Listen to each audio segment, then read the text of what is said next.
इस बीच में एनसीईआरटी के सिलेबस में एनसीईआरटी की किताबों में रामायण और महाभारत के पढ़ाए जाने की सिफारिश के बाद में इस पूरे मामले पर विवाद शुरू हो गया है। विवाद उत्तर प्रदेश में भी शुरू हुआ, जहां पर मुस्लिम स्कॉलर्स ने मुस्लिम समाज की तरफ से यह कहा जा रहा है कि रामायण महाभारत आप पढ़ाइए, इससे किसी को इंतजार नहीं,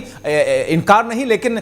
यहां पर क्रिश्चियन और इस्लामिक टेक्स्ट बुक को भी पढ़ाया जाना चाहिए। इस्लामिक बातें, क्रिश्चियंस की बातें, उनकी धार्मिक चीजों को भी पढ़ाया जाना या शामिल करना इस सिलेबस में जरूरी है। इसी चीज को लेकर के जिस अंदाज में अब इस वक्त चल रहा है उस पर मुस्लिम से क्या कुछ कहना है, आइए आपको सुनवाते हैं। लखनऊ से मुस्लिम धर्मगुरु मौलाना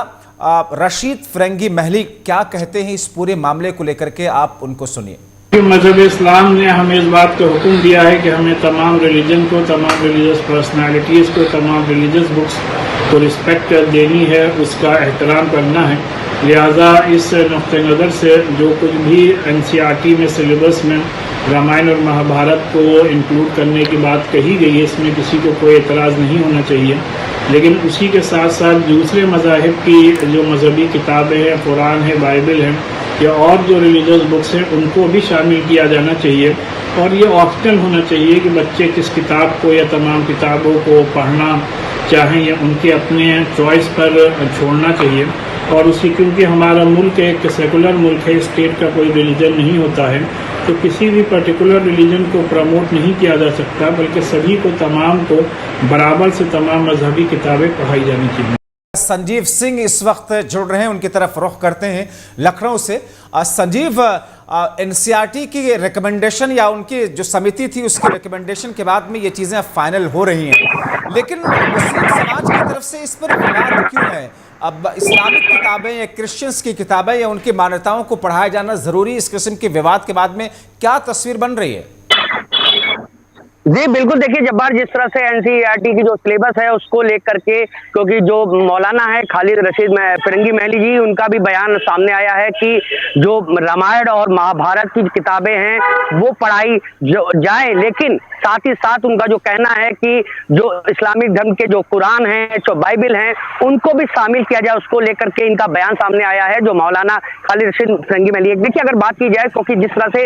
एनसीईआरटी में, क्योंकि कक्षा 1 से 12 तक के जो छात्र होते हैं उनको उनके सिलेबस, क्योंकि ये मामला अभी काफी समय पहले भी जो मुगल काल के शासनकाल को लेकर के सिलेबस को हटाया गया था, उसको लेकर के कहीं ना कहीं चर्चाएं भी हो रही थी। लेकिन अब क्योंकि जिस तरह से कहा भी जा रहा है कि जो मौलाना है उनका भी कहना है कि सिर्फ पर्टिकुलर एक हिंदू धर्म की बात की जाए, रामायण और महाभारत को शामिल करें, तो उसके साथ साथ उनका ये भी मानना है कि जो इस्लामिक धर्म के लोग हैं, जो अन्य धर्मों के लोग हैं, क्योंकि ये पूरा देश जो है तमाम तरह के धर्म के लोग जो है यहाँ पर रहते हैं। लेकिन मौलाना रशीद फिरंगी महली ये कहते हैं कि सभी धर्म के लोगों की किताबों को पढ़ाया जाना चाहिए, सिर्फ एक धर्म को प्रमोट क्यों? ऐसे में क्या उनका संवाद किसी विभाग से हुआ, शिक्षा विभाग से या फिर एनसीईआरटी से या फिर दूसरे विभाग हैं? जी बिल्कुल, देखिए जिस तरह से, क्योंकि आज ही जो मौलाना है खालिद रशीद फिरंगी महली जी, उनका जो बयान आता है उसके बाद कहीं ना कहीं, क्योंकि शिक्षा विभाग से भी इनकी जो है वार्ता की, इनका भी कहना था कि हम जो है शिक्षा विभाग से इन्होंने जो अपने बात रखी है कि इस्लामिक धर्म को और बाइबल को क्यों नहीं जो है शामिल किया जाए, उसको लेकर के कहीं ना कहीं चर्चा होगी उसमें शिक्षा विभाग द्वारा भी। क्योंकि एनसीईआरटी में देखिए जब्बार, अगर बात की जाए तो कक्षा 1 से 12 तक के जो छात्रों हैं उनको लेकर के सिलेबस जो है एनसीईआरटी के द्वारा की ये जो पाठ जो सिलेबस है उसको लेकर के गाइडलाइन भी जारी किया गया था, अभी